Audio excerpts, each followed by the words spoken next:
Kia ora koutou katoa, welcome to the Ministry of Health for today's media update. So New Zealand has 3 new cases of COVID-19. We have 2 in a Wellington family recently returned from the United States, and the 3rd in a Dunedin man recently returned from Germany. So all these cases are associated with overseas travel. A Wellington man in his 30s and his father in his 70s tested positive on their return from the USA, as I say. The man in his 30s became unwell on the flight, and his father became unwell the day after they arrived in New Zealand. Neither of these men require hospital care and are both recovering at home. They travelled on American Airlines flight AA83 from Los Angeles to Auckland, arriving in on Saturday the 14th of March.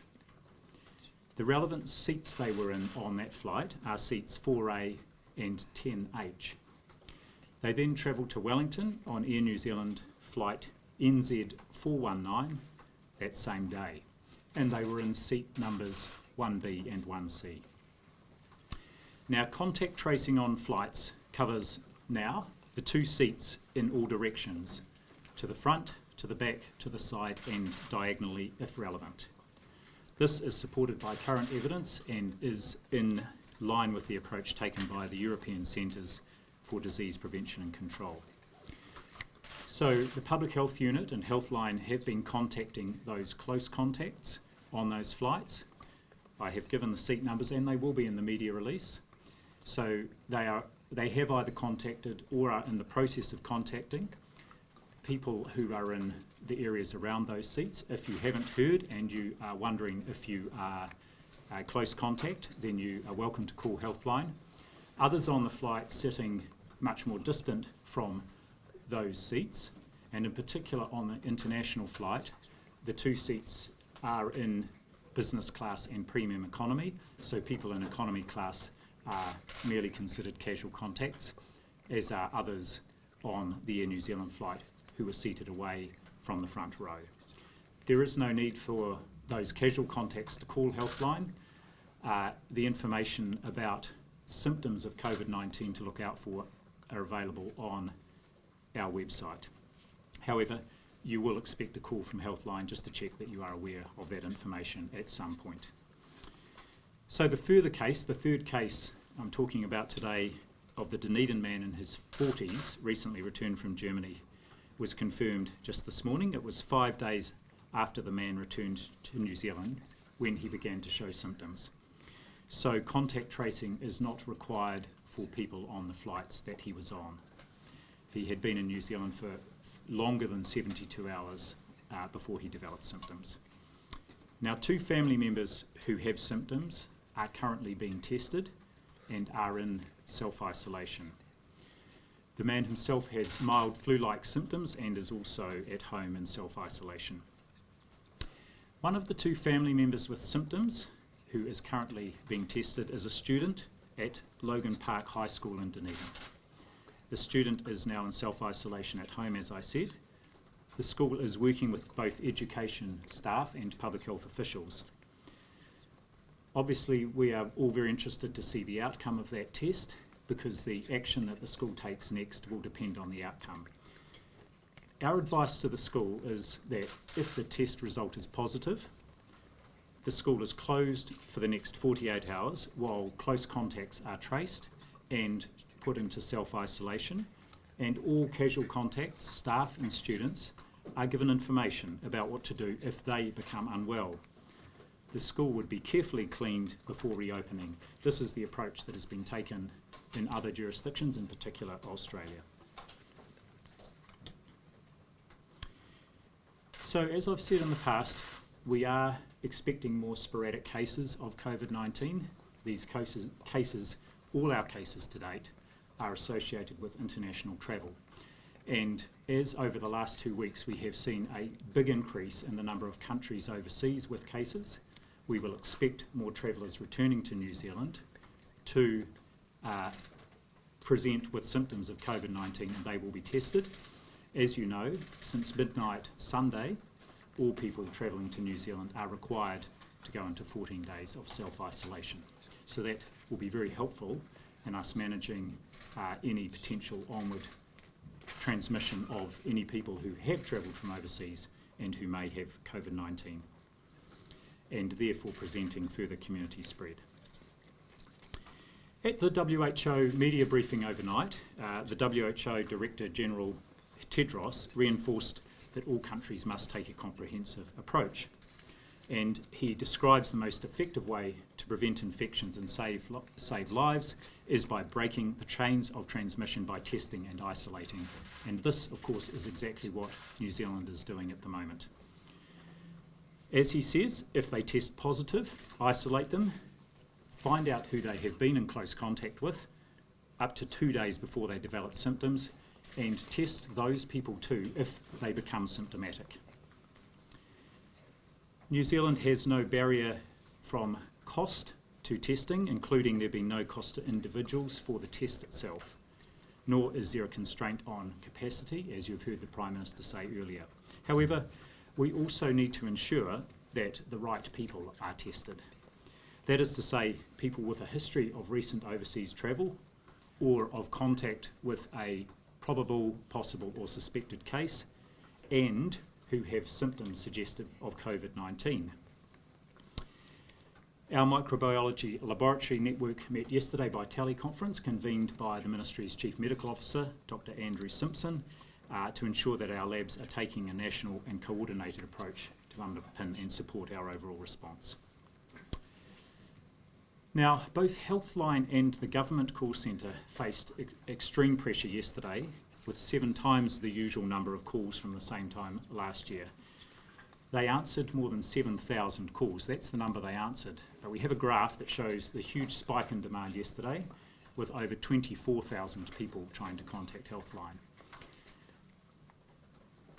I know that some people yesterday had to wait some time or their calls got dropped, and that is why. What I can do is that reassure people that Healthline and the staff there are doing an excellent job of trying to answer all calls and to prioritise calls that where people require clinical advice. They've moved all the calls from people just requiring information to the Government Call Centre, and there is now an online process for registering for self-isolation. Around 3,000 of the calls that came to Healthline were able to be referred yesterday to the government helpline. They have increased the phone capacity from 400 parallel lines, and that is going to increase to 1,200 by the end of the week. They've also brought in another 50 nurses with additional clinical support from DHBs in primary care, and another 200 non-clinical staff have been trained to help with Healthline. So the staff there are doing a fantastic job answering a huge number of calls, and there is a graph, as I say, on the Ministry's website showing just what has happened in the first 3 months of this year compared with last year. And I just want to thank the Healthline staff for the advice they are giving and support to thousands of New Zealanders every day. And finally, just around testing, as at 8 a.m. this morning, across the laboratories in Auckland, Christchurch, Dunedin and the ESR laboratory here in Wellington, there were 11 confirmed tests. We have the 2 probable cases where the tests were negative and another 570 negative tests. There is a large number of tests underway today. As I've said, we want people to be tested to either rule in or rule out COVID-19, and around the country I would say there are over 500 tests being conducted today. So we're seeing that testing increase. Just to reiterate, we want to test the right people, and the case definition is very clear, and all our practitioners have that. They also have the ability to exercise their clinical judgment if they have concerns. I'm happy to leave my comments there and open to questions. The health sector got a slither the health sector got a slither of what went to business support today. Is $500 million enough to carry the health sector through COVID-19? Yes, I'm very pleased with $500 million. That is a significant slither. And the Minister in his press release has outlined the various areas of the system that will fund. and not all of it is committed, so there's a significant portion that is there as a contingency as well to help support our overall response. So yes, I'm very pleased with that package, that we've been able to get that signed off so quickly. Are you going here from Wellington? Where are they at the moment? They're at home in self-isolation, And yes. what was their pattern of travel from when they arrived to being at home? Yes, very limited actually. They have had no close contact other than with a close family member who's also in self-isolation, but no other contact with others who are considered as close contacts. There are just the people who were on the flights with them. So they were picked up from the airport? They were picked up by private vehicle at the airport and spent the weekend at home and then were tested.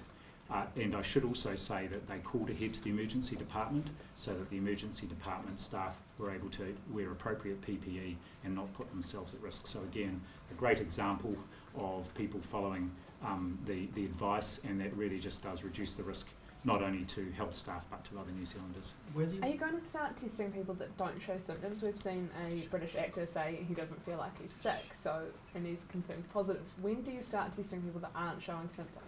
So at the moment it's very clear, and we're in line with the WHO advice on this, to use both the epidemiological criteria. So there has to be a reason why their symptoms might be related to COVID-19, because remembering that most of the symptoms we're talking about will still in New Zealand be a result of common cold or potentially influenza. So there has to be that history of travel or contact with a possible case and the symptoms. Now, previously the symptoms required fever and cough or shortness of breath. That's been brought in to be fever and or cough, shortness of breath, sore throat, not feeling that well, with or without fever. So we have brought in the clinical criteria as well. The people in Wellington, are they New Zealand citizens? Can you tell us more about their age and gender? So there are two men. I think I went over this, if I'll just quickly pop back to my notes. Two men, yes. One in his 30s and father in his 70s. And again, the younger one became unwell on the flight, and the father actually after he had returned about a day later. What can we cope with, and how will today's money change that? Well, our system is gearing up to cope with if we do get a wider outbreak in New Zealand. However, our response is also very focused, of course, on flattening the peak of what the size of that outbreak might be, so that it is at a level where the health system can cope. One of the areas I know there's a lot of interest in is around ICU capacity, intensive care unit capacity, and the ability to ventilate people who are very unwell. Now, in addition to our ICU beds, there are a number of other places in the hospital where people can be ventilated, for example, in the post-operative room when they've come out of theatre. So one of the ways we can surge capacity to ventilate people is to stop surgery, elective surgery. We would keep doing acute surgery and use those places and those machines to ventilate people who may be critically unwell. One of the key focuses, first of all, is to train additional staff in looking after people who require ventilation, partly to ensure that if we have ICU staff off sick, we can make sure we are maximising all our ICU beds, but also so those people can look after people who might be being ventilated in those other areas of the hospital. What can you tell us about there's a woman in Dunedin that we believe has been or is going to be deported for not having self-isolation plans? What can you tell us about that? I'm not sure if... Not Dunedin, Christchurch. Yeah, in Christchurch, Yeah. yes. So there was a traveller who came in yesterday after the new expectations and requirements went into effect, who was unwilling to commit to self-isolating for the 2-week period, and said that her intention was to continue with her travels. That person has been found and still appears to be unwilling, so the intention is therefore to deport that person. How What would many you say other to that similar tourist? cases? That's like the that only you've one followed? I know about. There is the odd person who's come through and perhaps expressed a view they weren't going to self-isolate, and they've been spoken to and convinced that it is the right thing to do. We are also starting from today the spot checks on people who are self-isolating, just to help reassure us and of course other New Zealanders that people are doing the right thing.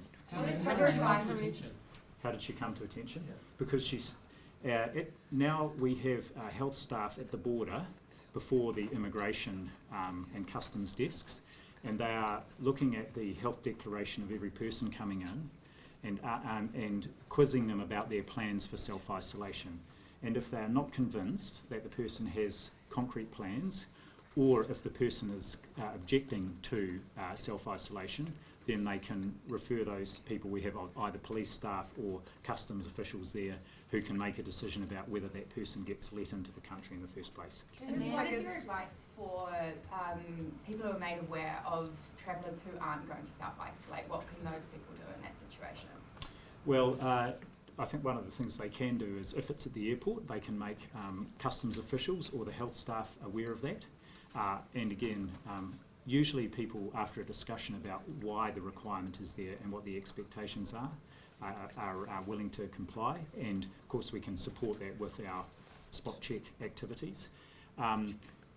Or if it's someone who has arrived back and other members and other people in the community are aware that the person's not self-isolating, in other words physical distancing, for example they're going to work or going out to a restaurant, then they could either let the health line know, and that can be followed up, or they could let the police know. What would you How say many to the people two? have entered the country since the deadline? Do you have the figures for that? I'm sorry I don't, but we'll get those figures. I do know that the number of people coming into the country, and you will have seen reports of this, has dropped significantly, and of course this is having a real effect on all the airlines coming in. And if you're also able to find out like how many of those are New Zealanders returning home and how many of those are foreigners, and do you know where they are, and have they had to have help to self-isolate, is something else that would be quite interesting in getting those figures. Okay, we'll get some information about that, yes. What would you say to the tourist that wasn't willing to self-isolate? Well, I can understand why someone who might have planned a trip for a long time, for 2 weeks to New Zealand, might be disappointed to arrive and find right at the 11th hour that they can't travel around the country. However, we are not the only country that is putting these expectations in place, and there is a very good reason to do so, and that is to protect the health and well-being of New Zealanders. Obviously, one school has been affected already with this Dunedin case, and public health experts that we've spoken to are saying that schools and universities need to close now. Why hasn't that been done already? Well, certainly closing educational institutions, whether they're early childhood centres, schools or universities or other tertiary institutions, is an option, and it's one of the suite of options we've got. In fact, the Prime Minister's Chief Science Advisor just today asked her team to have a look at what other countries have done, and there's a mixed approach here, but actually if you look at countries that have been successful to date in keeping the number of cases low, like Taiwan and Singapore, for example, they haven't closed schools or educational institutions, and our approach at the moment is to, if we need to, we can pivot to do that, but at the moment we don't have community transmission and we don't think that's a necessary step. But Why surely do that you would be think an that- essential part of stopping community transmission, is closing schools and universities. Yes, it may well be, if that time comes. All our cases so far have come from overseas travel, and likewise it may well be you don't need to close all of those institutions around the country. You may just need to do it in a location or a region. So could Will we you see estimate how saying that COVID-19 they cases? GPs are not able to give out flu vaccinations yet, or flu jabs, sorry. Why aren't they able to do that yet? And what are the normal restrictions on that? Why shouldn't we be giving people the best protection they can against influenza? Yes, so actually the flu vaccination campaign we have brought forward. It usually starts at the beginning of April, and so vaccine is now going out to general practices, and there'll be an announcement about the nature of the campaign tomorrow. But all I can say is it's very important this year that we vaccinate as many of our vulnerable people against influenza, because they are the ones who are most likely to end up in hospital and put pressure on the system. So these are the people for whom flu vaccine is publicly funded, over 65s and people under 65s with pre-existing conditions. They are the same people who are at risk of more serious infections from COVID-19. So actually we're bringing forward the campaign, but we are also asking that people who are not in those groups defer getting their vaccination for a few weeks so we can make sure we are using all our capacity to vaccinate those most vulnerable. And I think many New Zealanders will understand that's the right The thing to do. younger man who developed symptoms on the flight, which flight was that he developed the symptoms on? The one into New Zealand? Or Yes, on the international flight while he was travelling back from the USA. And were Ministry of Health officials in the airport made aware that he was experiencing symptoms when he landed in Auckland? I'm not sure, but what we have routinely done is look at the journey of our cases through the airport, in particular to check that no airport staff were in interaction with someone for more than that 15-minute period to make sure they're not a close contact. We'll be doing the same, and of course we look and just see and make sure that the right health information was given or the right interaction happened. Were any of the symptoms he was experiencing at that time a fever? No, I don't have that information, I'm sorry. Okay. Well, we see confirmed COVID-19 cases spike now. Doctors have been directed to do more testing. So yeah, I think what we want to do is find cases out there, and we, at this stage, as we've found with the 3 we're talking about today, we will find more cases. We want to find those cases. What we are trying to do is find the cases, minimise further transmission. What I would say is that with the new border restrictions in place and less people coming in from overseas, if we can get on top of those individual sporadic cases and isolate close contacts, we can successfully prevent onward transmission to avoid the big spike that we've seen in other countries. Some of these events are, they're limited to 500. Some people are setting up events at 450 tickets. What's your thoughts on that? Is that a bit cheeky? Is that really pushing the boat out on what is acceptable in times where we should be taking precautions? So we've got further advice coming around mass events, and that will be available in the next day or two. What I would say also, I think people will understand what the purpose of the 500 number is. It's not a bright line. It's to ensure that people are doing the right thing, and I'm not sure that organisers would be taking the approach, well, if I organise 450, I don't need to worry about it. It's their responsibility, not just to protect the people attending the event, but actually to contribute to the wider response, and I'm sure they'll take that seriously. Sorry? Is enough testing been taking place? Yes, well, what we've seen over this last week or so is an increase, a ramping up of the testing, and over the last few days it's been somewhere around 100 or just over 100, and we've seen today, I think, around 500 tests being processed around the country. Just to be really clear, where are you testing that you weren't already testing? In terms of which laboratory is doing the testing? No, what people are you testing that you weren't testing before? So what we've seen is people with symptoms, and because that case, our areas of concern has now broadened to be basically travel from anywhere, then that is the major contributor to the increase in testing, and also because the symptom cluster can be fever or the respiratory symptoms with or without fever. Ministries are saying that we should be doing 1,000 or more tests a day. Yes. Is that number feasible? Can we do that in the next couple of days? We have the capacity to do up to 1,500 tests a day. Well, actually, we can do between 750 and 1,000 if we need to. To go from 750 to 1,000, that just means doing an extra shift of the laboratory staff. Again, we don't want to run our laboratory staff into the ground. So what's most important is that we test the right people and we rapidly identify the positives that test there, and then we act accordingly. One more question over here. A case has been raised with us where an employer required that someone undergo a test for COVID-19, but because they didn't meet the strict case definition, they were then unable to get it, so they were left in between a rock and a hard place. What is your advice in that situation? What does someone in that situation do? So in that situation, I would imagine the employer needs to be really clear about why we are testing just symptomatic people and people who fit the case definition, and that is because the testing is there for our overall COVID response, not to just meet the needs of an individual employer or an individual. So I think most employers will be, and others will be, aware of why it is we test the people who we think might have COVID-19 to rule it in or out. And I imagine that employers will be very understanding and supportive of that. I know there are lots more questions, but please, I do have other commitments, and I just want to thank you very much. And we will see you at the next media update. Thanks again.